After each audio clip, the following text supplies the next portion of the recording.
It's Jeff, Aromatics, sitting here at my cigar rolling station, trying to get caught up on some of my favorite blends so that when the warm weather hits, I won't have to roll any on the fly, and maybe I can work on some new blends.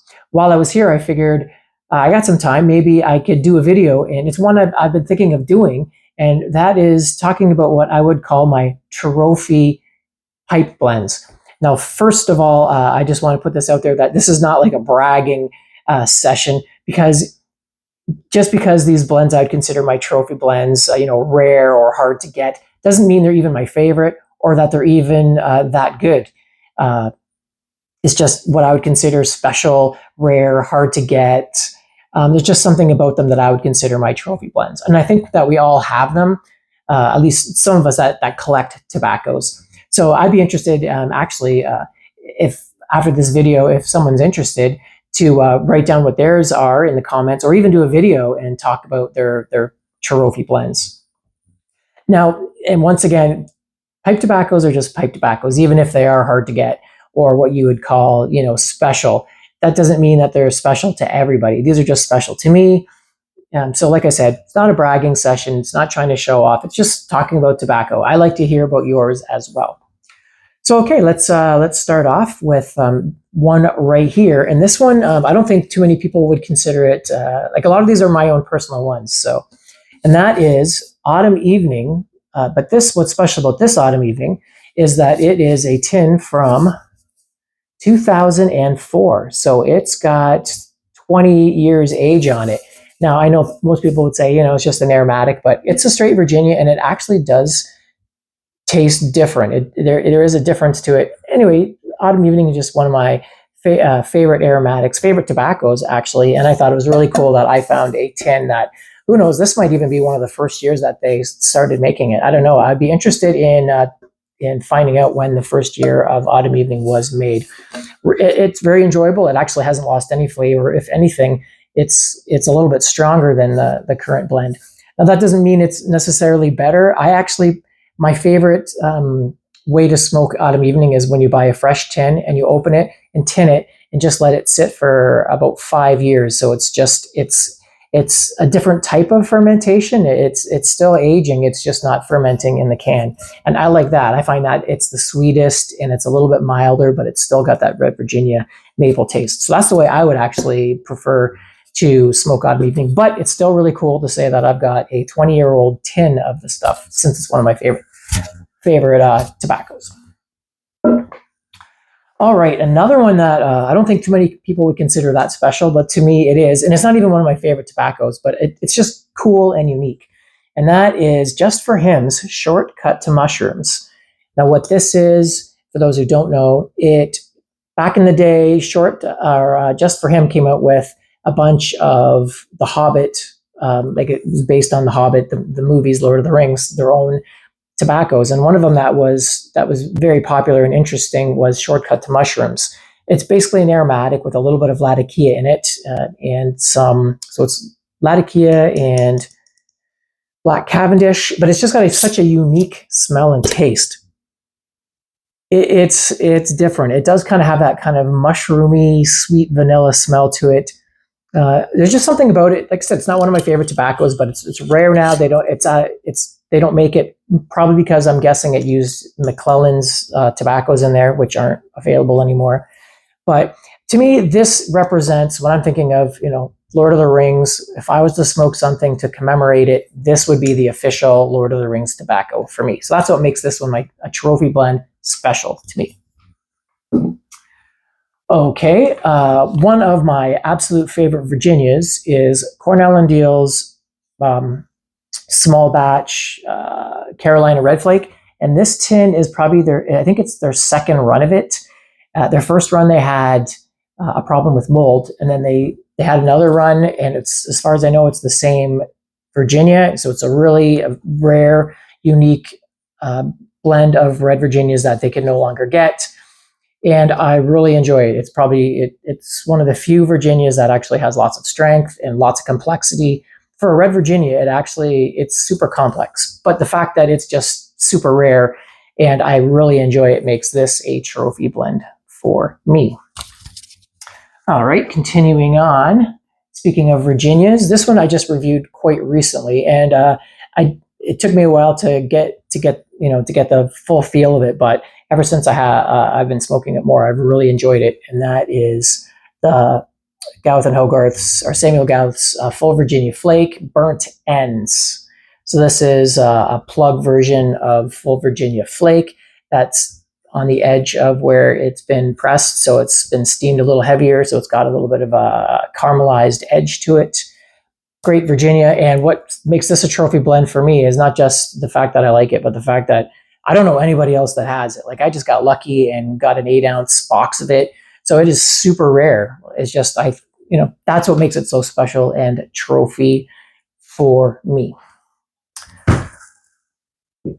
All right, continuing on. Here's a classic. Everybody back in the day talked about it, and I think people just don't really care as much anymore.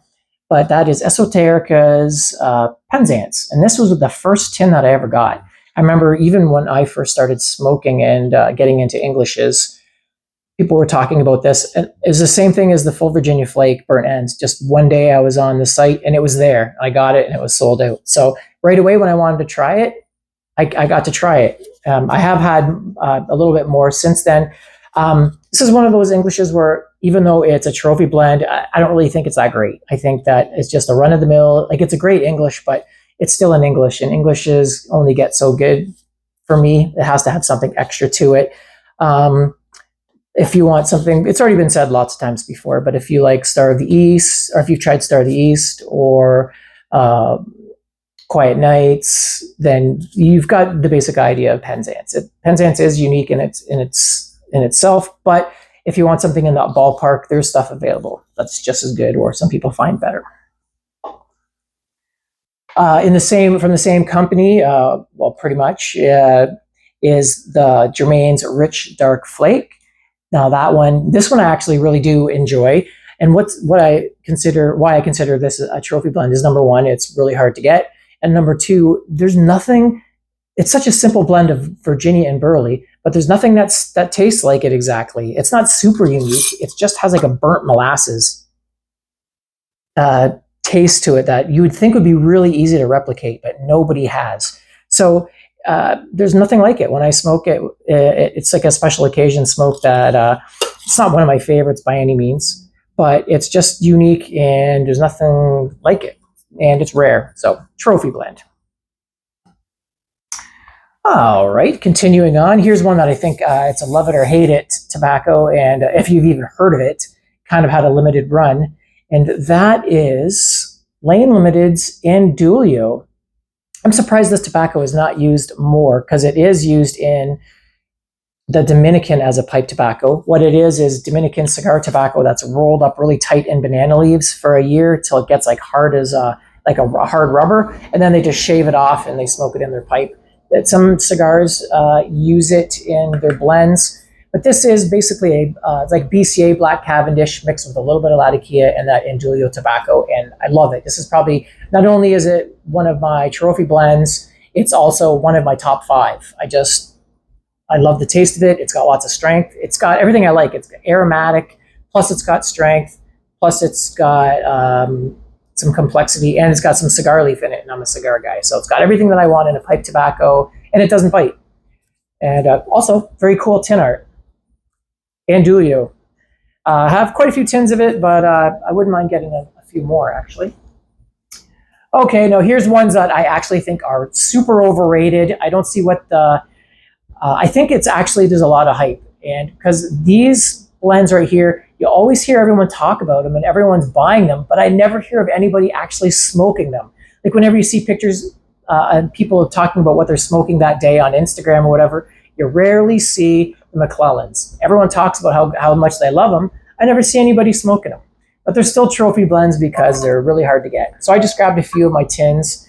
I was given a bunch of these from some friends, Mel, Garbage Man, Piper, and maybe some from Andrew Cergliano, but I got some 2017 40th anniversary, McClellan's Virginia 2017. We got some McClellan's 2015 Vapor. This one I bought myself back in the day, Dominican Glory Maduro. It's got some cigar leaf in it. Christmas Cheer 2000. And some Dark Star. I got some other McClellans too. But the problem with these for me is they smell really cool and unique. They got that ketchupy smell to them. But the taste just does not come through on the palate, and I find them very mild. And then since they're on top of that, they were probably mild when you first got them fresh, and then since they've been aged, like, 5 to 20 years, you've lost even more flavor, in my opinion. So although they're trophy blends, I don't really think they're that great of tobaccos. I know a lot of people do. They say they do, but I just never see anybody smoking them. So that kind of makes me question it a little bit. So anyway, for today, that's going to be all the tobaccos. I got a few more that I forgot to bring out, but this has gone on long enough. I like to keep my videos short. But what are some tobaccos that you would consider that you have that would be your trophy blends? Ones that you think are special. Maybe you have them for special occasions, or maybe they're rare, or maybe they're just old. I'd like to know. And if you want to do a video on that, that'd be really great too. I'd like to actually see some of this tobacco. If not, leave it in the comments. And if you're not interested at all in any of that, or you don't have it, you just love the codger blends, awesome. I actually smoke probably what everyone else smokes just as much as I smoke or care to smoke any of this stuff. Okay, so I hope you guys enjoyed this video, and I'm going to get back to my cigar rolling, and I hope to see you on my next video. So till then, Aromatics, signing out.